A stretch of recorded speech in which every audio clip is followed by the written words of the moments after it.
अऊज़ु बिल्लाहि मिनश शैतानिर रजीम। बिस्मिल्लाहिर्रहमानिर रहीम। इन्नहु मन युश्रिक बिल्लाह फ़क़द हर्रमल्लाहु अलैहिल जन्नह व मअवाहुन नार। हज़रात, इससे पहले खुतबा जुमा में जहन्नम की होल्लाकियाँ और उसमें कैसे कैसे अज़ाबात हैं इस पर रोशनी डाली गई थी। इसलिए मैंने मुनासिब समझा आज के इस खुतबा जुमा में वो आमाल, वो गुनाह का ज़िक्र कर दिया जाए जो इंसान को जहन्नम में ले जाते हों। तो आइए हम जानते हैं वो आमाल, वो गुनाह जो इंसान को जहन्नम में ले जाते हों। मकसद क्या है? मकसद ये है कि अगर हमारे अंदर ये आमाल, ये गुनाह हों, हम उनसे तौबा करें और जन्नत हासिल करने की कोशिश करें। अल्लाह से दुआ है मुझे सच और हक कहने की तौफीक दे और हम सबको उस पर ज़्यादा से ज़्यादा अमल करने की तौफीक दे, आमीन। पहली चीज़ जो इंसान को जहन्नम में लेकर जाने वाली है वह है शिर्क। शिर्क एक बहुत ख़तरनाक गुनाह है, बहुत बड़ा जुर्म है। अल्लाह के साथ किसी और को शरीक ठहराना, इसी को शिर्क कहा जाता है। चाहे इबादत हो, अल्लाह की रुबूबियत हो, अल्लाह रब्बुल आलमीन के अस्मा व सिफ़ात हो, किसी भी चीज़ में अल्लाह के साथ किसी और को शरीक ठहराया तो यह शिर्क है और ऐसा इंसान मुशरिक है और मुशरिक का ठिकाना जहन्नम है। अल्लाह तबारक व तआला सूरतुल माइदा आयत नंबर 72 पर इरशाद फरमाता है, इन्नहु मन युश्रिक बिल्लाह फ़क़द हर्रमल्लाहु अलैहिल जन्नह, कि अल्लाह तबारक व तआला ने शिर्क करने वालों पर जन्नत हराम कर दी है। व मअवाहुन नार, और उसका ठिकाना जहन्नम है। यकीनन जो शिर्क करता है उसका ठिकाना जहन्नम होता है और वो उसमें हमेशा हमेशा रहेंगे। सही बुखारी की हदीस है, हदीस नंबर 4497। रावी हदीस हज़रत अब्दुल्लाह इब्न मसूद रज़ियल्लाहु ताला अन्हु हैं। कहते हैं कि प्यारे नबी जनाब मोहम्मद रसूलुल्लाह सल्लल्लाहु अलैहि वसल्लम ने फरमाया, मन माता व हुवा यदउ मिन दूनिल्लाह निद्दन दखलन नार। वो इंसान जो इस हालत में मरता है, वो इंसान जिसकी रूह जिस्म से इस हालत में निकलती है कि वो अल्लाह को छोड़कर किसी और को पुकारता था, अल्लाह के नबी फरमाते हैं दखलन नार, उसका ठिकाना जहन्नम है। अफसोस की बात यह है कि आज मुसलमानों में भी शिर्क आ चुका है। तावीज़ की शक्ल में, गंडे की शक्ल में, कड़े की शक्ल में, धागे बांधने की शक्ल में, कब्रों पर सजदा करने की शक्ल में, मज़ारों पर जाकर चादर चढ़ाने की शक्ल में, अल्लाह अकबर, आज इस उम्मत में भी शिर्क आ चुका है। अफसोस होता है। याद रखिए, जो लोग अल्लाह को छोड़कर किसी और को बिगड़ी बनाने वाला समझा, अल्लाह को छोड़कर किसी और से मदद मांगी, तो याद रखिए ये अमल शिर्क है, ये अमल शिर्क है। और अल्लाह तबारक व तआला ने ऐलान कर दिया है कुरान पाक में, अल्लाह ताला मुशरिक को कभी नहीं बख्शता है, अल्लाह ताला शिर्क करने वालों को माफ़ नहीं करता है। सूरतुन निसा आयत नंबर 116 के अंदर अल्लाह इरशाद फरमाता है, इन्नल्लाह ला यग़फिरु अन युश्रका बिही, कि जो शिर्क करता है, अल्लाह के साथ किसी और को शरीक ठहराता है, अल्लाह ताला उसे माफ़ नहीं करेगा। शिर्क के अलावा अगर अल्लाह चाहे तो, अगर अल्लाह चाहे तो माफ़ कर सकता है, लेकिन शिर्क एक ऐसा गुनाह है, शिर्क एक ऐसा जुर्म है, अल्लाह ताला उसे नहीं माफ़ करेगा, अल्लाह ताला उसको नहीं बख्शता है। तो इंसान को जहन्नम में लेकर जाने वाली ये पहली चीज़ है शिर्क। दूसरी चीज़ जो इंसान को जहन्नम में लेकर जाती है वह है इर्तिदाद। इर्तिदाद का मतलब यह है कि कोई इंसान इस्लाम कबूल करता है, अल्लाह और उसके रसूल पर ईमान लाता है, अल्लाह और उसके रसूल पर ईमान लाने के बाद फिर अल्लाह और रसूल का इनकार कर दे, इस्लाम को छोड़ दे, ईमान लाने के बाद फिर कुफ्र की तरफ पलट आए, इसी को इर्तिदाद कहते हैं और ऐसे शख्स को मुर्तद कहा जाता है। और याद रखिए मुर्तद का भी ठिकाना जहन्नम है। वो इंसान ईमान लाने के बाद फिर कुफ्र की तरफ पलट जाए तो उसका ठिकाना भी जहन्नम है। अल्लाह तबारक व तआला सूरतुल बकरा आयत नंबर 217 के अंदर इरशाद फरमाता है, वमन यर्तदिद मिनकुम अन दीनिही फयमुत वहुव काफिरुन। अल्लाह फरमाता है कि वो इंसान, वो शख्स जो ईमान लाए और ईमान लाने के बाद अपने दीन से फिर जाए, कुफ्र की तरफ फिर पलट आए, फयमुत वहुव काफिरुन, और उसी हालत में उसकी मौत आ जाए तो वो कुफ्र की हालत में मरता है, वो कुफ्र की हालत में मरता है। फउलाइका हबितत आमालुहुम फिद दुनिया वल आखिरा, और ऐसे शख्स के जो आमाल होते हैं वह सारे आमाल बर्बाद हो जाते हैं, वह सारे आमाल ज़ाय हो जाते हैं। उलाइका व उलाइका अस्हाबुन नार हुम फीहा खालिदून, और यही लोग जहन्नमी हैं जो जहन्नम में हमेशा हमेशा रहने वाले। अल्लाह अकबर, कितना बड़ा जुर्म है इस्लाम कबूल करने के बाद इस्लाम से फिर जाना। और आज भी इर्तिदाद का फितना बहुत ज़्यादा पाया जाता है। आप देखिए कोई गुर्बत की वजह से इस्लाम को छोड़ रहा है, अल्लाह और उसके रसूल के दीन को छोड़ रहा है, तो कोई माल दौलत की हवस में आकर, माल दौलत की लालच में आकर कोई इस्लाम को छोड़ रहा है। और आज हमारे मुस्लिम नौजवान नस्ल आज इस फितने इर्तिदाद के शिकार होते हुए नज़र आ रहे हैं। आप न्यूज़ पढ़ते होंगे, अखबारात पढ़ते होंगे तो आपको मालूम होगा कि कितने ऐसे खबरें आती हैं कि फ़ला जगह मुसलमान लड़का किसी गैर मुस्लिम लड़की से इश्क मोहब्बत करके अपने दीन और ईमान को बेच देता है, अपने ईमान अपने इस्लाम को छोड़ देता है। तो कहीं से ये खबर आती है कि फ़ला जगह एक मुसलमान लड़की गैर मुसलमान लड़के के साथ इश्क और मोहब्बत करके अपने ईमान और अपने इस्लाम को छोड़ देती है। याद रखिए मेरे भाइयों, चाहे वजह जो भी हो इर्तिदाद का, वो इंसान मुर्तद है और वो इंसान जहन्नम में जाएगा। कोई भी हो और वजह कुछ भी हो, अगर इस्लाम को छोड़ देता है, अपने ईमान का सौदा कर बैठता है, इस्लाम कबूल करने के बाद फिर इस्लाम से पलट जाए, वो मुर्तद है और उसका ठिकाना जहन्नम है। तो ये दूसरी चीज़ जो इंसान को जहन्नम में लेकर जाने वाली इर्तिदाद है। तीसरी चीज़ जो इंसान को जहन्नम में लेकर जाने वाली है वो निफाक है। निफाक का क्या मतलब है? निफाक का मतलब ये है कि ज़ाहिरी तौर पर मुसलमान हो और बातिनी तौर पर वो अल्लाह का, रसूल का दुश्मन हो, इस्लाम का दुश्मन हो, अकीदे के एतबार से, दिल के एतबार से, अंदरूनी तौर पर अल्लाह और उसके रसूल का मुनकिर हो, अल्लाह और उसके रसूल का इनकार करने वाला हो, मुसलमानों का दुश्मन हो, और ज़ाहिरी तौर पर मुसलमान नज़र आता हो, नमाज भी पढ़ता हो, रोज़ा भी रखता हो, मुसलमानों की सफ़ों में रहता हो, मुसलमानों की जमात में रहता हो, लेकिन दिल में अल्लाह और उसके रसूल के ख़िलाफ़ नफ़रत हो, दिल में कुरान और हदीस और शरीयत के बारे में शक और शुबहा हो, तो इसी को निफाक कहते हैं। और ऐसे शख्स को मुनाफिक कहा जाता है, और ऐसे इंसान को मुनाफिक कहा जाता है, और मुनाफिक का भी ठिकाना जहन्नम है। अल्लाह तबारक व तआला सूरत तौबा आयत नंबर 68 पर इरशाद फरमाता है, वअदल्लाहुल मुनाफिकीन वल मुनाफिकात वल कुफ्फार नार जहन्नम खालिदीन फीहा। अल्लाह तबारक व तआला ने मुनाफिकीन मर्द और मुनाफिकीन औरतों के बारे में वादा किया है, अल्लाह ने अहद किया है कि उसका ठिकाना जहन्नम है और उसमें हमेशा हमेशा रहेंगे।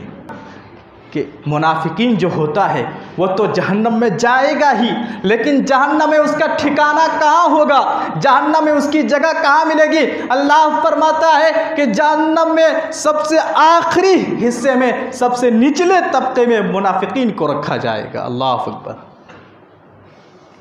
एक तो जहन्नम में जाएगा ही, और वो भी जहन्नम के निचले हिस्से में, जो बहुत ही बुरी जगह है, बहुत ही ख़तरनाक जगह है। तो ये निफाक इंसान को जहन्नम में लेकर जाने वाली है। चौथी चीज़ जो इंसान को जहन्नम में लेकर जाने वाली है वह है ज़िना। बदकार मर्द, बदकार औरत भी जहन्नम में जाएंगे। कितना ख़तरनाक जुर्म है, कितना ख़तरनाक गुनाह है बदकारी आप अंदाज़ा कीजिए। सही बुखारी की हदीस है, रावी हदीस समुरा बिन जुंदुब रज़ी अल्लाह ताला अन्हु हैं, कहते हैं कि नबी करीम जनाब मोहम्मद रसूलुल्लाह सल्लल्लाहु अलैहि वसल्लम ने अपने ख्वाब का जिक्र किया। नबी सल्लल्लाहु अलैहि वसल्लम ने एक बहुत लंबा ख्वाब देखा था। और याद रखिए, नबी सल्लल्लाहु अलैहि वसल्लम, नबी जो ख्वाब देखता है, नबी का ख्वाब सच्चा होता है। नबी का ख्वाब सच्चा होता है, नबी का ख्वाब झूठा नहीं होता है। नबी ने जो ख्वाब में देखा वह बरहक है। नबी करीम सल्लल्लाहु अलैहि वसल्लम ने ख्वाब में क्या देखा? आपने कहा, मुझे ख्वाब में दिखलाया गया कि हम लोग एक तंदूर के पास से गुजरे। तंदूर समझते हैं? तंदूर कहते हैं रोटी पकाने वाले भट्टी को। वो भट्टी जिसमें रोटी पकाई जाती है उसे तंदूर कहते हैं। प्यारे नबी कहते हैं, हम लोगों का गुज़र एक तंदूर के पास से हुआ। जब हम लोग वहाँ से गुज़र रहे थे तो उस तंदूर से चीखो पुकार की आवाज़ आ रही थी। आपने कहा फत्तलअना फीही, हमने उसमें झांक कर देखा तो उसमें क्या था? उसमें नंगे मर्द और नंगे औरतें थी और नीचे से जहन्नम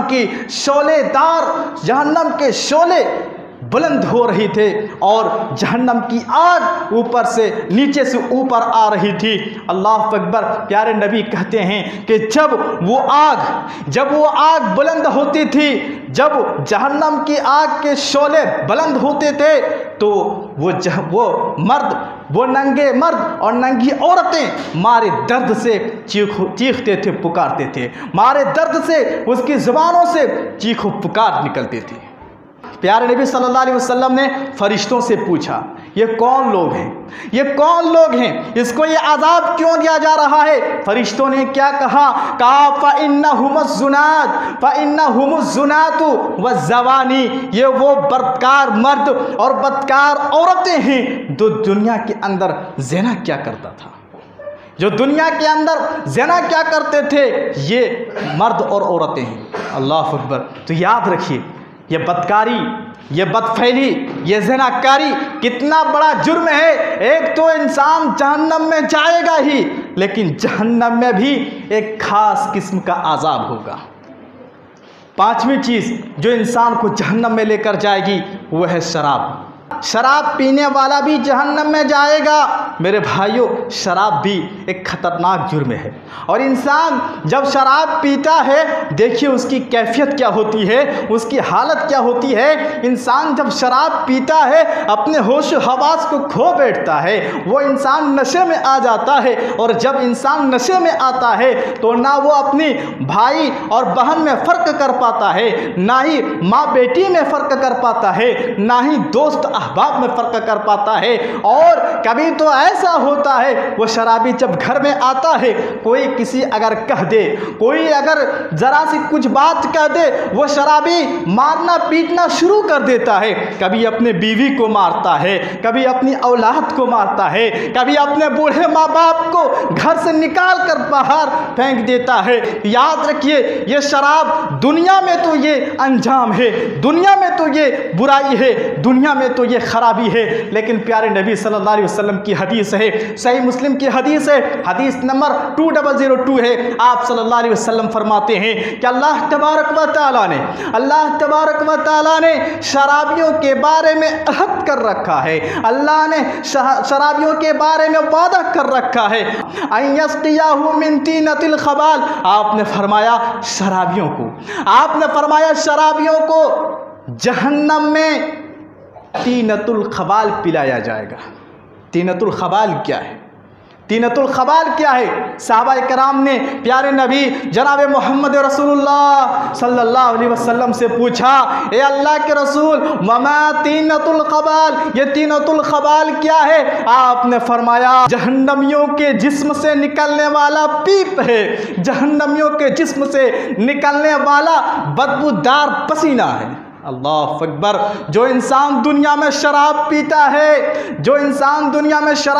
है, कल क़यामत के दिन आखिरत में जहन्नमियों के जिस्म से निकलने वाला पीप, जहन्नमियों के जिस्म से निकलने वाला बदबूदार पसीना पिलाया जाएगा। अफसोस होता है आज मुसलमान होकर भी शराब पीते हैं। कई ऐसे नौजवान हैं, कई ऐसे मुसलमान हैं जो शराब के आदी हैं। माशाअल्लाह उनकी कमाई अच्छी कमाई होती है, सुबह से लेकर शाम तक मजदूरी करता है, सुबह से शाम तक मेहनत करता है, कमाई हलाल की होती है, लेकिन अफसोस होता है कि वो उस हलाल कमाई को शराब खानों में खर्च करके आता है। याद रखिए मेरे भाइयों, जो शराब पीते हैं, शराब के आदी हैं, एक बहुत बड़ा गुनाह का काम कर रहे हैं, और अगर तौबा किए बगैर मर गए तो ठिकाना जहन्नम है, ठिकाना जहन्नम है, और जहन्नम में ये अज़ाब दिया जाएगा जो मैंने अभी आपके सामने जिक्र किया। छठी चीज़ जो इंसान को जहन्नम में लेकर जाने वाली है, ये बुराई ही भी आज हमारे समाज और माशरे में बहुत ज़्यादा पाया जाता है। छठी चीज़ क्या है? रियाकारी, दिखावा, रिया और नुमूद आज मुस्लिम समाज में ये बहुत आम है। रियाकारी क्या है? एक इंसान नमाज पढ़ता है, अगर नीयत अल्लाह रब्बुल आलमीन को राज़ी करना ना हो, नीयत ये हो कि हम नमाज पढ़ते हैं ताकि लोग नमाजी कहे, लोग मुत्तकी व परहेज़गार कहे, मोहल्ले वाले एक नमाजी इंसान कहे, अगर नीयत ये हो जाए उसका ये अमल बेकार हो जाएगा, उसका ये अमल बेकार हो जाएगा, और इस अमल को रिया कहते हैं, और ऐसा करने वालों को रियाकार कहा जाता है। तो याद रखिए, जो इंसान दिखावे के लिए कोई अमल करता है, चाहे वो अमल कितना ही अच्छा हो, चाहे वो अमल कितना ही खूबसूरत हो, चाहे वो अमल कितना ही सही हो, अगर वो अमल दिखावे के लिए करता है तो वो अमल अल्लाह के यहाँ कोई हैसियत नहीं, कोई कीमत नहीं। अल्लाह तबारक व तआला इरशाद फरमाता है, वक़दिमना इला मा अमिलू मिन अमलिन फजअलनाहु हबाअम मंसूरा। वो इंसान जो दुनिया में दिखावे के लिए अमल करता है, वो इंसान जो दुनिया में रियाकारी के लिए अमल करता है, अल्लाह फरमाता है फजअलनाहु हबाअम मंसूरा, कि कल क़यामत के दिन उसके ये अमाल भूसे की तरह उड़ा दिए जाएंगे, उसके अमाल बर्बाद हो जाएंगे, ज़ाय हो जाएंगे। और रियाकारी का क्या अंजाम है, रियाकारी का कितना ख़तरनाक अंजाम है, अल्लाह अकबर। आप सही मुस्लिम की इस हदीस से अंदाज़ा कीजिए। रावी हदीस हज़रत अबू हुरैरा रज़ी अल्लाह तआला अन्हु हैं, कहते हैं प्यारे नबी जनाब मोहम्मद रसूलुल्लाह सल्लल्लाहु अलैहि वसल्लम ने फरमाया, क़यामत के दिन जब फैसला किया जाएगा, इन्ना अव्वलन नासे युक़ज़ा यौमल क़ियामा अलैहि, एक शख्स को लाया जाएगा जो शहीद होगा, जो शहीद होगा। अल्लाह तबारक व तआला उस इंसान को अपनी नेमतें याद दिलाएगा, और वह इंसान अपनी उस नेमत को पहचान लेगा, उस नेमत को वह पहचान लेगा। अल्लाह ताला कहेगा तुमने इस नेमत को क्या किया? वह आदमी कहेगा अल्लाह मैं तेरी राह में लड़ाई की, लड़ते लड़ते मैं शहीद हो गया। अल्लाह कहेगा कज़ब्ता, तू झूठ बोलता है, तू झूठ बोल रहा है, तूने तो लड़ाई इसलिए की थी ताकि लोग तुझे बहादुर कहे, लोग तुझे एक शुजाअत वाला, बहादुर वाला इंसान कहे। तूने तो ये अमल दिखावे के लिए किया था, तूने तो ये अमल रियाकारी के लिए किया था। अल्लाह फरिश्तों को हुक्म देगा, ए मेरे फरिश्तों, इस इंसान को जहन्नम में मुंह के बल घिसेट कर फेंक दो। अल्लाह अकबर। इस इंसान को फरिश्ते अल्लाह के हुक्म की तामीर करेंगे और उस शख्स को जहन्नम में मुंह के बल घिसेट कर फेंक देगा। दूसरा शख्स लाया जाएगा जो आलिम दीन होगा, इल्म दीन सीखा होगा, सिखाया होगा, कुरान को हिफ्ज़ किया होगा, कुरान को हिफ्ज़ करवाया होगा, कुरान पढ़ा होगा, दूसरों को पढ़ाया होगा। अल्लाह ताला उस शख्स को भी, अल्लाह ताला इस आलिम दीन को भी अपनी नेमतें याद दिलाएगा, वो भी अल्लाह की उन नेमतों को पहचान लेगा, फिर अल्लाह पूछेगा तुमने इस नेमत को क्या किया, तुमने इन नेमतों को क्या किया। वह आदमी कहेगा अल्लाह मैंने इल्म दीन सीखा, दूसरों को सिखाया, मैंने कुरान पढ़ा, दूसरों को पढ़ाया। अल्लाह कहेगा कज़ब्ता, तू झूठ बोल रहा है, तू झूठ बोल रहा है, तूने तो इल्म दीन इसलिए सीखा था ताकि लोग तुझे आलिम दीन कहे, तूने तो कुरान इसलिए याद किया था ताकि लोग तुझे हाफिज कुरान कहे, लिहाजा ये काम, ये अमल तूने दुनिया में दिखाने के लिए किया था। दुनिया में तुम कारी कहलाए गए, दुनिया में तुम बड़े और अच्छे आलिम कहलाए गए, अब यहाँ तुम्हारा कुछ हिस्सा नहीं है। अल्लाह फरिश्तों को हुक्म देगा, ए मेरे फरिश्तों, इस इंसान को भी जहन्नम में मुंह के बल घिसेट कर फेंक दो। अल्लाह अकबर। ये फरिश्ते अल्लाह के हुक्म की तामील करेंगे और इस आलिम दीन को, हाफिज कुरान को भी जहन्नम में मुंह के बल घिसेट कर फेंक दिया जाएगा। तीसरा इंसान, अल्लाह के नबी सल्लल्लाहु अलैहि वसल्लम इस हदीस में फरमाते हैं कि तीसरा वो शख्स होगा जिसको अल्लाह ने माल और दौलत से नवाजा है, मालदार इंसान होगा। अल्लाह ताला इस इंसान को भी अपनी नेमतें याद दिलाएगा, अल्लाह इस इंसान को भी अपनी नेमतें याद दिलाएगा और वो अल्लाह की उन नेमतों को पहचान लेगा। फिर अल्लाह ताला कहेगा कि तुमने इस नेमत को क्या किया। वह आदमी कहेगा, वह मालदार आदमी कहेगा अल्लाह मैंने तेरे राह में खर्च किया, मैंने तेरे राह में अपने माल को पूरा लुटा दिया, कोई ऐसी जगह न थी जहां मैंने तेरी राह में माल खर्च ना किया हो। अल्लाह कहेगा कज़ब्ता, तू झूठ बोल रहा है, तू झूठ बोलता है, तूने तो माल इसलिए खर्च किया था ताकि गांव वाले तुझे सखी कहे, तूने तो अल्लाह की राह में माल इसलिए लुटाया था ताकि लोग कहे कि देखो फला इंसान अल्लाह की राह में कैसे अपने माल को सर्फ करता है, कैसे अपने माल को लुटाता है। ये अमल तूने दिखावे के लिए किया था, ये अमल तूने रियाकारी के लिए किया था, लिहाजा तुम दुनिया में सखी कहलाए गए, दुनिया में तुम्हारा बहुत नाम हुआ कि फला शख्स अल्लाह की राह में खर्च करने वाला है। यहाँ कोई तुम्हारा हिस्सा नहीं है। अल्लाह फरिश्तों को हुक्म देगा, ए मेरे फरिश्तों, इस इंसान को भी जहन्नम में मुंह के बल घिसेट कर फेंक दो। अल्लाह अकबर। इस इंसान को भी जहन्नम में मुंह के बल घिसेट कर फेंक दिया जाएगा। अंदाज़ा कीजिए मेरे भाइयों, इस हदीस से रियाकारी कितना ख़तरनाक जुर्म है, दिखावे के लिए अमल करना कितना ख़तरनाक अमल है। याद रखिए, एक इंसान कितना ही अच्छा अमल करता है, नमाज पढ़ता है, नमाज पढ़ना यह अच्छा अमल है, रोज़ा रखता है, रोज़ा रखना यह अच्छा अमल है, सदका व खैरात करता है, सदका व खैरात करना यह अच्छा अमल है। लेकिन इस अमल में अगर रियाकारी आ जाए, इस अमल में अगर रिया आ जाए, इस अमल में अगर दिखावा और नुमाइश आ जाए, यही अमल बेकार हो जाएगा और फिर ऐसा इंसान का ठिकाना जहन्नम होगा। तो जहन्नम में लेकर जाने वाली ये छठी चीज़ रियाकारी है। सातवीं चीज़ जो इंसान को जहन्नम में लेकर जाती है वह है किब्र, गुरूर, घमंड, बड़कपन, अपने आप को बड़ा समझना, दूसरों को हकीर समझना। ये भी बहुत मज़मूम सिफत है, बहुत ख़तरनाक सिफत है। अल्लाह तबारक व तआला गुरूर करने वाले को पसंद नहीं करता, अल्लाह तबारक व तआला मगरूर इंसान को पसंद नहीं करता।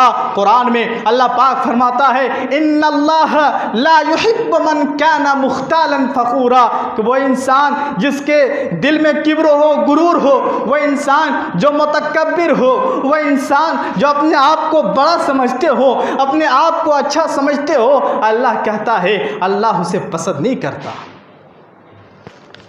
और अफसोस है आज मुस्लिम समाज का जायज़ा लिया जाए, ये बीमारी बहुत ज़्यादा पाई जाती है। किब्र, गुरूर, घमंड, ये बुराई आम है। आज देखिए इंसान अपनी सेहत और तंदुरुस्ती पर गुरूर कर रहा है, तो कोई अपने माल और दौलत पर गुरूर कर रहा है, कोई अपने इल्म और शोहरत पर गुरूर कर रहा है, तो कोई ओहदा और मनसब के बिना पर गुरूर कर रहा है। मेरे भाइयों, गुरूर किस बात पर, घमंड किस बात कर, सेहत व तंदुरुस्ती पर। आज है ये सेहत व तंदुरुस्ती है, कल यही सेहत कब्र के अंदर कीड़े मकोड़े खाएंगे। घमंड किस बात पर? माल दौलत पर। आज आपके पास माल है, कल ये माल आपके पास रहने वाला नहीं है। गुरूर किस बात पर? इल्म पर, शोहरत पर। ये ऐसा इल्म ही बेकार है जिस इल्म में गुरूर आ जाए, जिस इल्म में घमंड आ जाए। गुरूर किस बात पर? ओहदे पर, मनसब पर। याद रखिए, आपके पास आज ओहदा है, आपके पास आज मनसब है, कल आपके पास ओहदा और मनसब रहने वाला नहीं है। तो गुरूर किस बात पर? याद रखिए, बड़कपन, अपने आप को बड़ा समझना, ये किब्र अल्लाह रब्बुल आलमीन की सिफत है। किब्र या अल्लाह की सिफत है। अल्लाह के रसूल सल्लल्लाहु अलैहि वसल्लम की हदीस है, आप सल्लल्लाहु अलैहि वसल्लम फरमाते हैं कि अल्लाह तबारक व तआला कहता है, अल किब्रिया रिदाई वल अज़मतु इज़ारी फमन नाज़ानी। वो भाई जो इस बीमारी में मुब्तला हैं, अपने आप को बड़ा समझते हैं, अपने आप को अच्छा समझते हैं, दूसरों को हकीर समझते हैं, इस अल्लाह के रसूल की इस हदीस को याद रखिए। अल्लाह के रसूल ने क्या कहा? कहा अल्लाह तबारक व तआला कहता है कि किब्रियाई ये मेरी चादर है, अज़मत ये मेरी इज़ार है, फमन नाज़ानी जो मुझसे छीनने की कोशिश करेगा, जो इस सिफत को अपनाने की कोशिश करेगा, अल्लाह कहता है अलक़ैतुहु फिन्नार, हम उसे जहन्नम में दाखिल करेंगे। अल्लाह अकबर। कितना खतरनाक किब्र और गुरूर ये सिफत है। घमंड, गुरूर ये अच्छी सिफत नहीं है मेरे भाइयों। याद रखिए, प्यारे नबी सल्लल्लाहु अलैहि वसल्लम की एक दूसरी हदीस है, आपने फरमाया जिसके दिल में मन काना फी क़ल्बिही मिस्क़ालु हब्बतिन, जिसके दिल में राई के दाने के बराबर किब्र हो। राई के दाना समझते हैं? राई के दाना छोटा भी, जो नजर भी ना आता हो, अगर उतना भी किसी के दिल में घमंड है, गुरूर है, बड़कपन है, याद रखिए अल्लाह के रसूल की इस हदीस को आपने फरमाया ला यदखुलुल जन्ना, वो जन्नत में दाखिल नहीं हो। किस बात पर गुरूर? किस बात पर घमंड? मेरे भाइयों, ये तो अल्लाह की सिफत है। हम इंसान हैं, हम इंसान हैं, हमें एक दूसरे से मिलकर रहना है, किसी को नीचा किसी को ऊंचा नहीं समझना है।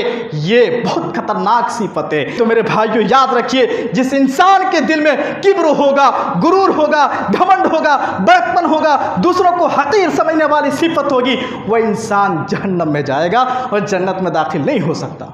तो ये चंद बातें थी और बहुत सारे अमाल हैं जो इंसान को जहन्नम में ले जाने वाले हैं। बस अल्लाह रब्बुल आलमीन से दुआ कीजिए, अल्लाह तबारक व तआला हम तमाम मुसलमानों को ऐसे अमाल से बचाए जो जहन्नम में लेकर जाने वाले हों, और ऐसे अमाल करने की तौफीक दे जो जन्नत में लेकर जाने वाले हों। और याद रखिए, जैसे हम अपने आप को जहन्नम से बचाने की कोशिश करते हैं, कुरान कहता है कि अपने अहलो अयाल को भी जहन्नम से बचाने की कोशिश करो। या अय्युहल्लज़ीना आमनू क़ू अनफुसकुम व अहलीकुम नारा, ए मोमिनो को अपने आप को भी जहन्नम की आग से बचाओ, अपने अहलो अयाल को भी जहन्नम की आग से बचाओ। लेकिन अफसोस होता है, आज देखिए क्या हालत है। अगर बाप नमाजी है, बेटा बेनमाजी है, अगर बेटा नमाजी है तो बाप बेनमाजी है, माँ नमाजी है तो बेटी बेनमाजी है, बेटी नमाजी है तो माँ बेनमाजी है। याद रखिए, अल्लाह के रसूल की ये तालीम नहीं है, हमारी शरीयत की ये तालीम नहीं है कि खुद तो जन्नत में जाने वाला अमल करें, हमारी औलाद जहन्नम में जाने वाले अमल करें, हमारी अहलो अयाल जहन्नम में जाने वाले अमल करें। याद रखिए मेरे भाइयों, आज बहुत खतरनाक माहौल पैदा होता जा रहा है। आज माँ बाप सिर्फ अपनी औलाद से यही चाहता है कि उसे कमा कर दे, बेटे के माल और कमाई का हिस्सा ले। बस चाहे मेरा बेटा शराब पिए कोई फिक्र नहीं, मेरा बेटा जिना करे कोई फिक्र नहीं, मेरा बेटा जुआ खेले कोई फिक्र नहीं, मेरा बेटा सिगरेट गुटखा और नशा आवर चीज़ें करे कोई फिक्र नहीं, मेरा बेटा नमाज पढ़े या ना पढ़े उसकी कोई फिक्र नहीं। फिक्र है तो सिर्फ इस बात की कि मेरा बेटा कमा करके इसे मुझे रुपया दे, मेरा बेटा कमा करके इसे मुझे दौलत दे। याद रखिए, कुरान कहता है जैसे अपने आप को जहन्नम की आग से बचाने की कोशिश करते हो, वैसे अपने अहलो अयाल को भी जहन्नम की आग से बचाने की कोशिश करो। ये चंद बातें थी। अल्लाह तबारक व तआला से दुआ कीजिए, अल्लाह ताला हम तमाम मुसलमानों को जहन्नम की आग से बचाए।